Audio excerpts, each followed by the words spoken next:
여러분 날씨 더워지니까 휴가 갈 생각 벌써부터 간절하시죠? 더워서 일해도 집중이 안 되고 지칠 땐 바닷물에 몸을 담그는 것만큼 좋은 게 없는데요. 그런데 여러분들은 여름 휴가철 해변가에서 어떤 옷을 입으시나요? 아마 수영복만 입으시는 분들도 있겠지만 현실적인 이유로 위에 걸칠 셔츠 한 장 정도는 있어야 하겠죠. 걸칠 만한 옷들이 여러 개지만 오늘은 영화 속에서 가장 멋진 여름바다를 보여준 남자의 옷장을 한번 열어볼까 합니다. 바로 영화 슬픔이여 안녕 속의 주인공 데이비드 니븐입니다.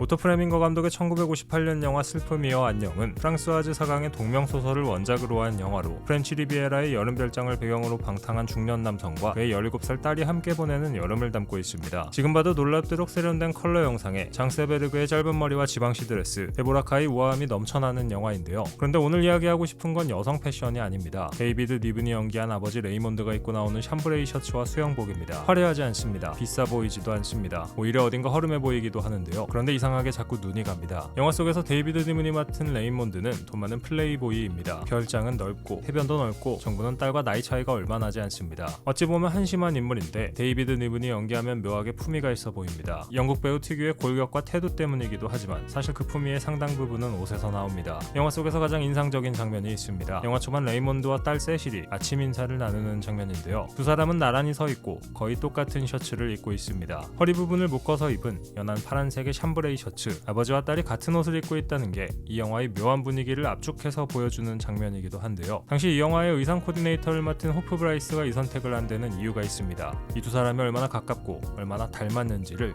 대사 없이 옷으로 말한 겁니다. 그 셔츠가 샴브레이 셔츠입니다. 데이비드 니븐이 영화 속에서 이 셔츠를 입는 방식을 보면 그게 왜 멋있는지 조금씩 보이기 시작합니다. 단추는 반쯤 열려 있습니다. 허리춤에서 가볍게 묶어서 입거나 그냥 흘러내리도록 내버려 두죠. 수영 트렁크 위에 걸치고 맨발로 돌아다니는데요. 그런 와중에 이 셔츠는 다려져 있지 않습니다. 구겨진 채로 하루 종일 해변에서 지낸 사람의 몸에 자연스럽게 붙어 있습니다.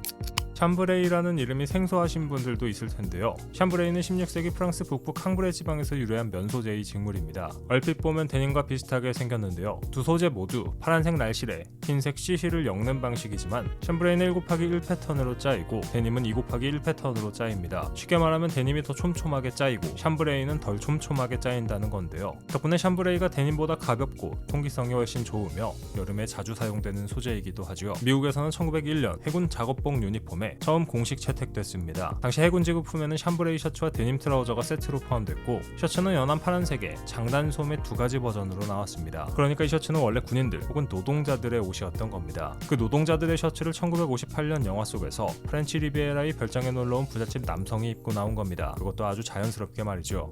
샴브레이는 데님보다 직조가 느슨하고 개방적입니다. 빛에 비춰보면 반투명하게 보일 정도로 통기성이 좋습니다. 바로 이 특성 때문에 여름에 가장 적합한 소재 중 하나로 꼽히는데요. 프렌치 리베라의 한여름 햇빛 아래서 이 셔츠를 선택한 건 사실 본능적으로 정확한 판단이었던 겁니다. 샴브레이는 데님처럼 문화적 편견이 덜합니다. 데님은 너무 캐주얼하다는 이유로 드레스 코드에서 금지되는 경우가 많지만 샴브레이는 그 경계를 훨씬 더 유연하게 넘나듭니다. 그래서 수영 트렁크 위에 걸쳐도 자연스럽고 흰색 린넨 바지와 매치해도 전혀 어색하지 않습니다. 아침 산책에서 저녁 테라스 식사까지 같은 셔츠로 하루를 다 커버할 수 있는 유일한 소재에 가깝죠. 물론 어떤 디테일이 들어가 있느냐에 따라 조금씩 차이가 있겠지만 샴브레이가 다재다능한 소재라는 건 의심의 여지가 없습니다.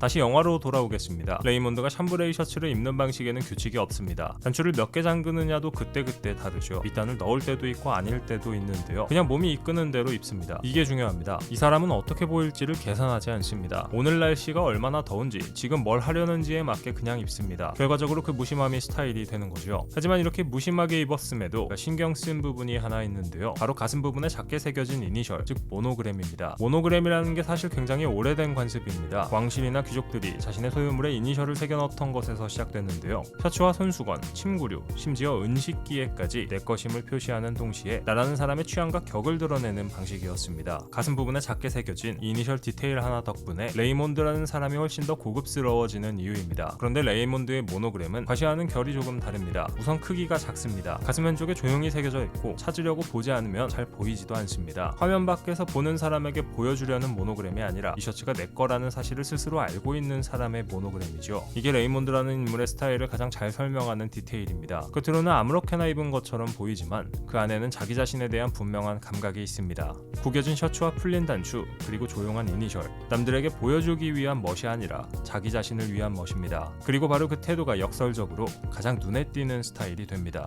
샴브레이 셔츠는 원래 가장 바쁜 사람들의 옷이었습니다. 군인과 광부, 철도 노동자, 하루 종일 몸을 써야 하는 사람들이 입던 옷이죠. 그런데 데이비드 니브는 그 옷을 입고 프렌치 리비에라의 해변에서 아무것도 하지 않습니다. 그리고 그 조합이 이상하리만치 완벽해 보입니다. 어쩌면 좋은 옷이란 그런 게 아닐까요? 어디서 왔는지, 원래 뭘 위해 만들어졌는지는 중요하지 않습니다. 지금 내가 있는 곳에서 내가 하려는 것에 솔직하게 반응하는 옷, 그게 결국 가장 잘 어울리는 옷이 됩니다. 샴브레이 셔츠 하나, 그리고 네이비색의 수영복 하나, 그걸로 충분한 여름이 있습니다. 물론 여러분들이 입을 땐 영화 속 주인공들이 그랬던 것처럼 굳이 밑단 부분을 묶을 필요는 없습니다.